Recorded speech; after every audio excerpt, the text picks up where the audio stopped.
Começando, vou compartilhar com vocês, então, esse material que eu preparei, tá? Hoje nós vamos falar sobre os índios no Brasil. E para começar essa conversa sobre os índios no Brasil, eu quero discutir com vocês quem é que é índio hoje, né? Porque, assim, nem todos os indígenas e os povos indígenas dos dias de hoje vivem na aldeia, vivem na floresta. E menos ainda vivem em tribos isoladas. Às vezes a gente imagina que o índio está lá, isolado no seu cantinho, lá num canto da floresta que ninguém conhece. Não é mais assim, né? Assim como o mundo mudou e a nossa vida mudou, a vida do índio também muda, tá? E tem muitos índios que hoje vivem na cidade, muitos índios que vivem no meio da gente, né? E que fazem parte desse universo que a gente convive. Outro dia eu estava participando de uma live que tinha uma colega nossa que estava participando, a Juliana Cardoso, ela é vereadora lá em São Paulo, e ela falava que ela é descendente de indígena. Eu nem sabia, né? Ou seja, ela vive na cidade, em Sapopemba, há muitos anos, né? E se ela não fala que ela era indígena, nós que a conhecemos da cidade não saberíamos disso. Então, essa é uma primeira questão que é importante a gente reconhecer, porque senão a gente acaba vendo o povo indígena de forma preconceituosa. Eu vou passar para vocês um trechinho de um vídeo interessante sobre isso.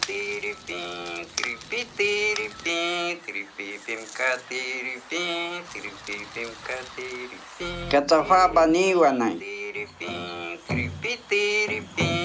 Katawha ye magapehe paitenako. Amazônia rico. Wani kawa mana nitsa. We makayaka. Karunko akawan here. Daritsa wanako kawa paramarita. Wainha kawakapi iyo. Watakha wachikure pakuwaka. Nhawahiuka, Brasil. Nhausakapakwe paka. Kametsa watipikaka vintakete iyo. Metsaka dupia upi 1500 anos. Piakazu. Nete panza puaza que na kaya pikada que pinevika. Nya wataite wa maka kewe we maka ima wa neviki kakani.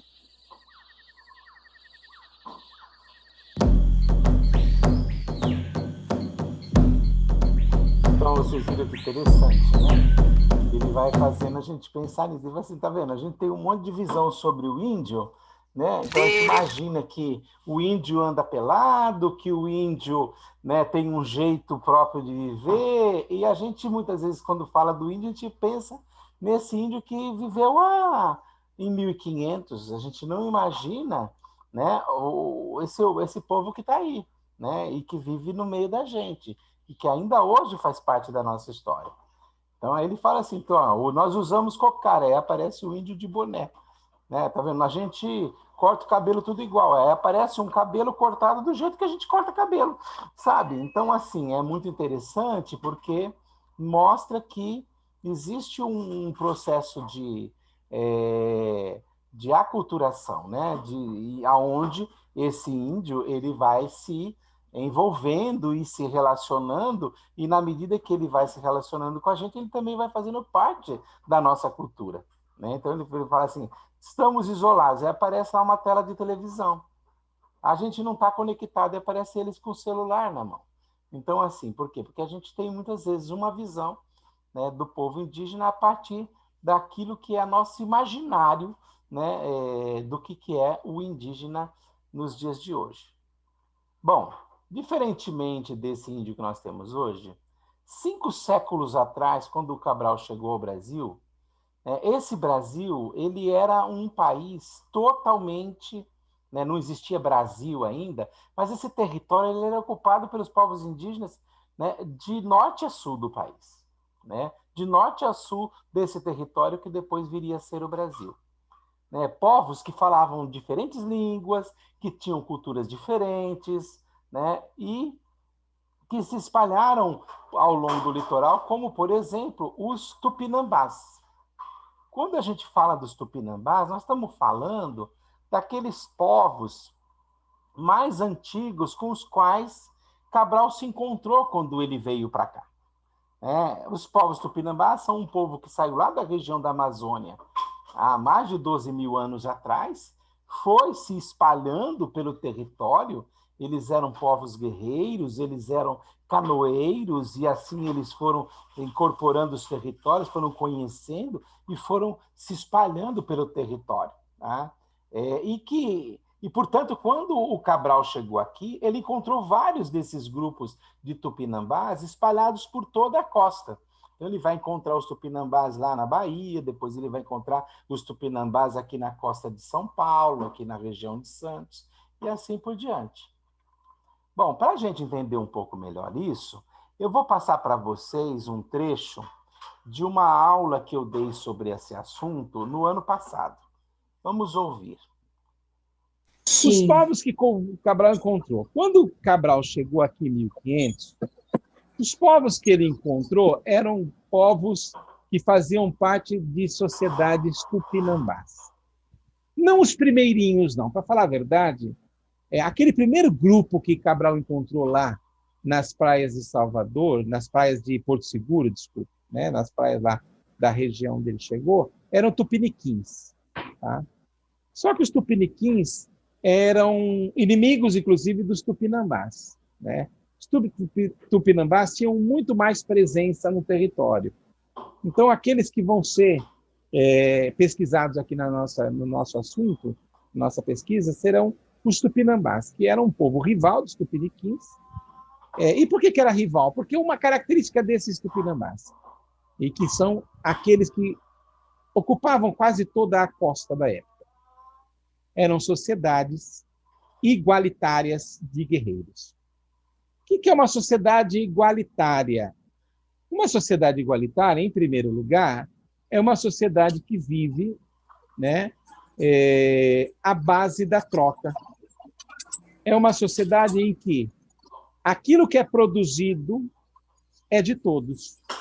Então, naquela aldeia, você tem uma divisão de trabalho. Você tem aqueles que vão caçar, você tem aqueles que vão plantar, mas o produto da colheita, o produto da caça é de todos. Portanto, é uma sociedade de caráter igualitário, pelo menos entre si. Por quê? Porque eles disputam o território com outras sociedades, também igualitárias. Por isso que eles são uma sociedade igualitária de guerreiros. Quem chamou e desenvolveu essa tese de que os tupinambás eram sociedades igualitárias de guerreiros foi um sociólogo brasileiro muito importante chamado Florestan Fernandes. Ele escreveu um livro que se chama A Função da Guerra na Sociedade Tupinambá. E aí ele descreve como é a vida desses tupinambás, onde ele diz o seguinte, que os tupinambás eram sociedades igualitárias de guerreiros. Tá? Os tupinambás, assim como os povos que estavam chegando aqui, também tinham as suas mitologias. Porque é importante a gente entender uma coisa. O que é uma mitologia? Primeiro, vamos entender uma coisa. Mito não é mentira. Mito, cientificamente falando, é uma narrativa de conteúdo simbólico, de conteúdo religioso. Os tupinambás, assim como os que estavam chegando, eles também tinham seus sonhos, também tinham sua visão do mundo. Do lado esquerdo, vocês estão vendo que eu coloquei aí a mitologia que os portugueses traziam. Os portugueses, eles eram cristãos, católicos. Portanto, eles acreditavam num Deus que para eles era Javé. Alguns podiam interpretar ou usar o termo Jeová.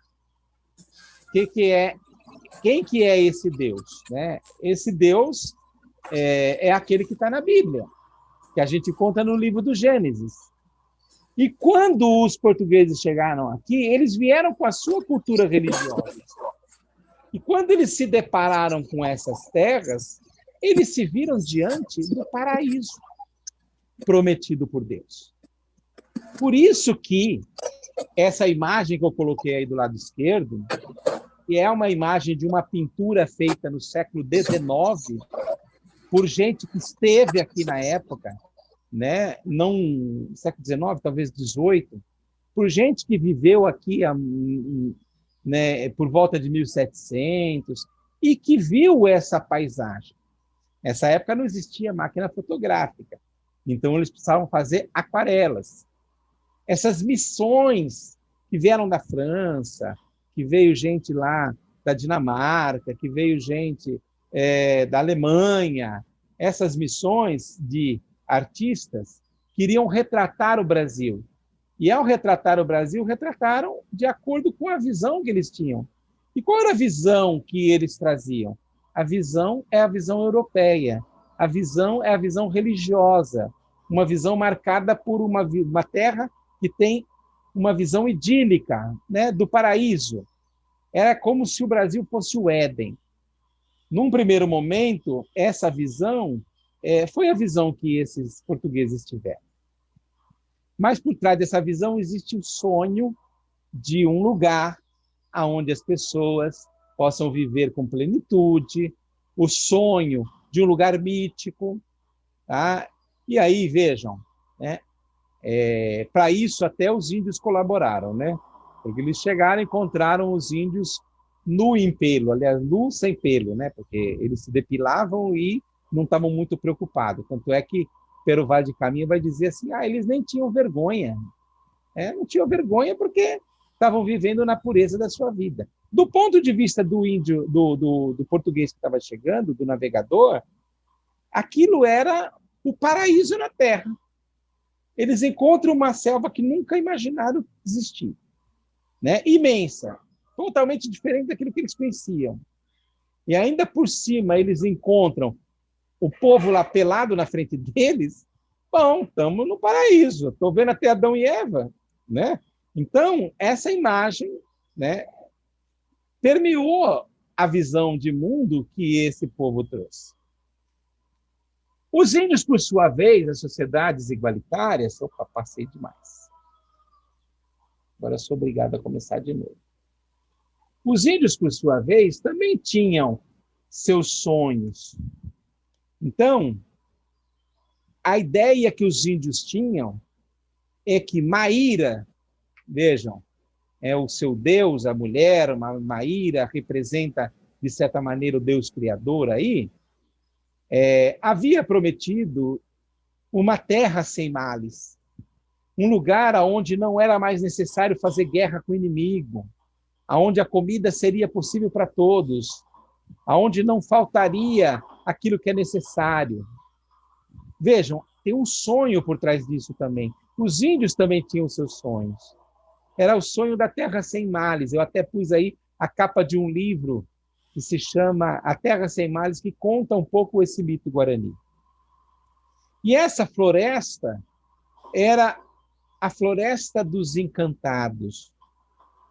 O que é os encantados? Os encantados são os espíritos da vida. São os espíritos de Deus presentes na vida e que as pessoas estavam vendo diante de si. Também tinha um sonho aí, o sonho de encontrar essa terra. Por isso eles caminhavam tanto, em busca dessa terra sem males. Porque os tupinambás e os povos indígenas, de uma forma geral, eles eram povos de caminhantes, gente que migrava, que caminhava, que buscava outros lugares da vida. São os espíritos de Deus presentes na vida e que as pessoas estavam vendo diante de si. Também tinha um sonho aí, o sonho de encontrar essa terra. Por isso eles caminhavam tanto, em busca dessa terra sem males.